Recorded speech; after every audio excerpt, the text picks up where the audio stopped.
Hello everyone! Today we'll be cooking paella, an iconic Spanish dish.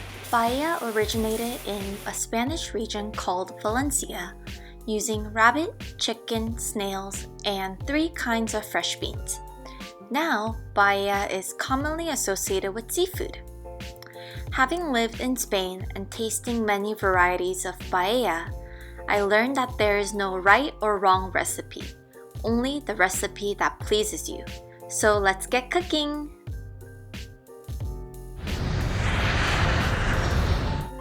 Today we'll be cooking land and sea paella, featuring shrimp and Portuguese sausage, linguica.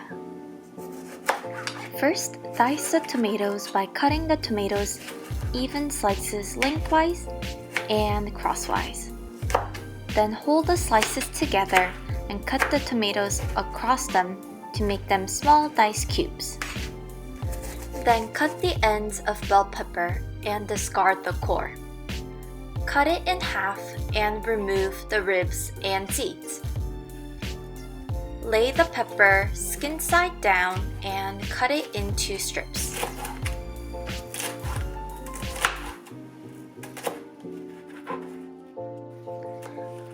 Take 1 onion half and lay it flat on your cutting board and chop it vertically. Then chop it horizontally.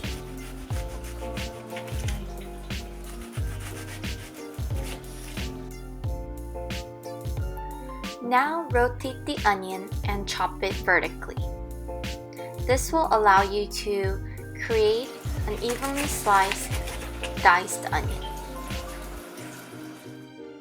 For the meat, I usually use Spanish chorizo, but any type of sausage is fine.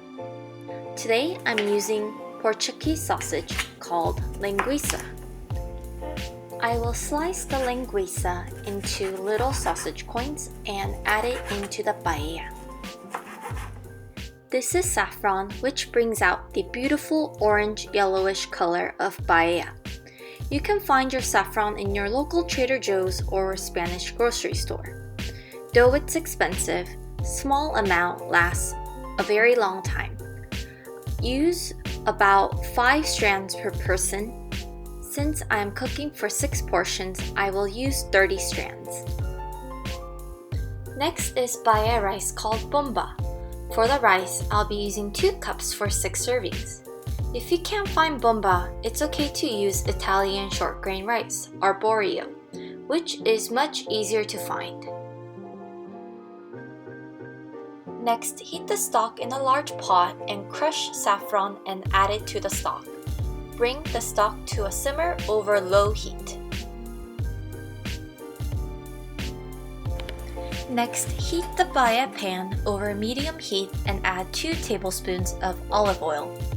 If you don't have a paella pan, use a large skillet so that the heat can evenly cook the rice.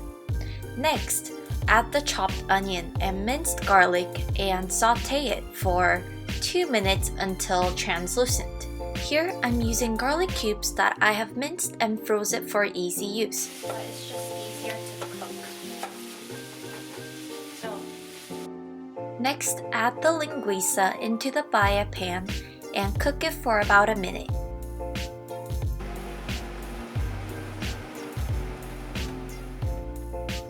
Then add the diced tomatoes into the mix and sauté it for another minute. Now we will be adding the shrimp and paprika. I'm going to let the shrimp cook for 4 minutes. I'll cook one side for 2 minutes and flip it to cook the other side for another 2 minutes. After 4 minutes, I will remove it from the pan because you don't want to overcook the seafood. We will add the shrimp into the mix later.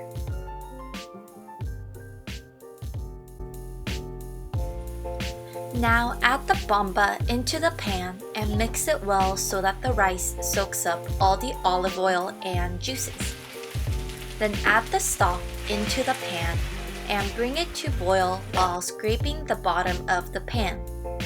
Now the rice should be level and lower the heat to maintain a good, nice simmer.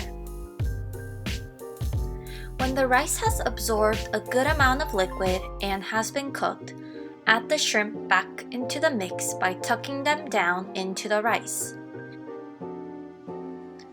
Because I have an electric stove, the heat doesn't apply evenly to the pan.